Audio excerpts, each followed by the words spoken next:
Saudara, gempa dengan kekuatan 7,4 magnitudo 7,4 yang melanda Nusa Tenggara dan Sulawesi Selatan Selasa kemarin menyisakan kerusakan parah di beberapa daerah.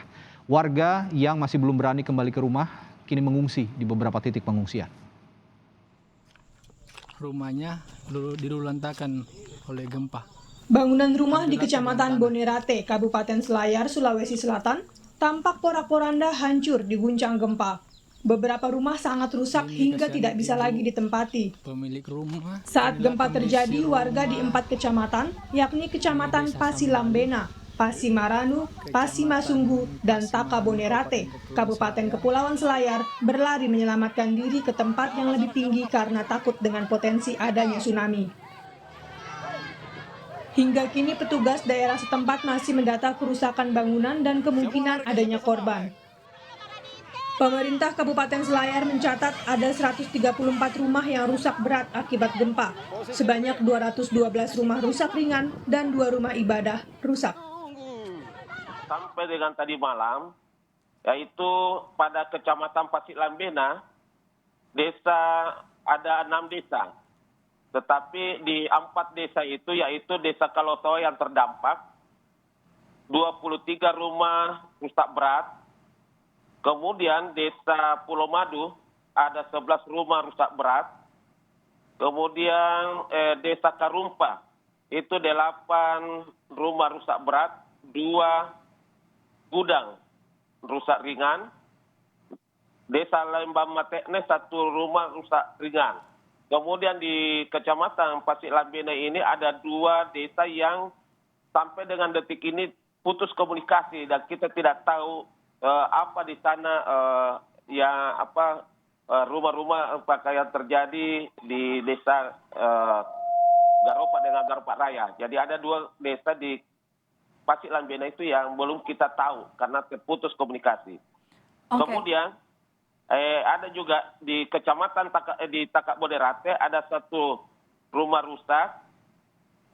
Kemudian Kecamatan Pasimasunggu itu ada 4 rumah rusak.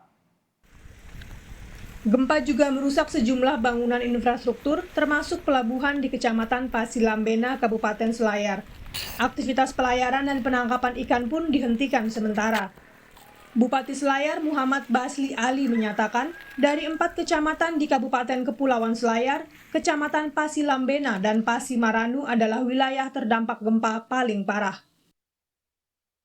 Sampai sekarang memang jaringan telekomunikasi ini masih terputus dan kami belum bisa melakukan komunikasi kepada masyarakat yang ada di wilayah tersebut. Yang paling terdampak ini ada di 2 kecamatan, yaitu Kecamatan Pasilambena dan Kecamatan Pasimaranu. Dampak yang lain adalah bagaimana keterangan daripada masyarakat ini secara psikologis ini tentu terganggu. Dan ini yang menjadi fokus kami, bagaimana memberikan ketenangan, bagaimana memberikan edukasi kepada masyarakat agar jangan terlalu panik. Tak hanya di Sulawesi Selatan, getaran gempa juga terasa hingga Kabupaten Sika, Nusa Tenggara Timur. Sesaat setelah gempa terjadi, warga kota Maumere yang bermukim di wilayah pesisir pantai langsung keluar rumah menuju ke arah perbukitan.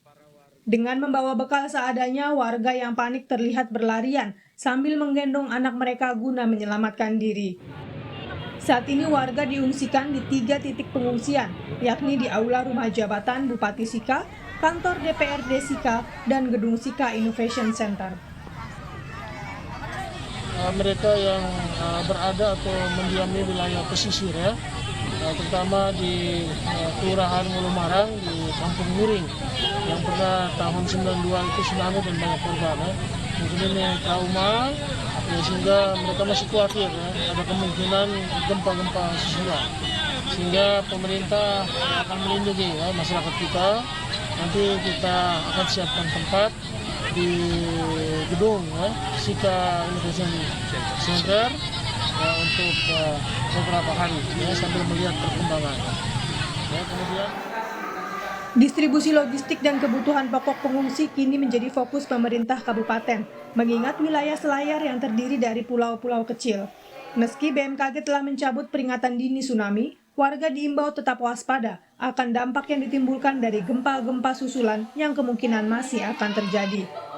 Tim Liputan, Kompas TV.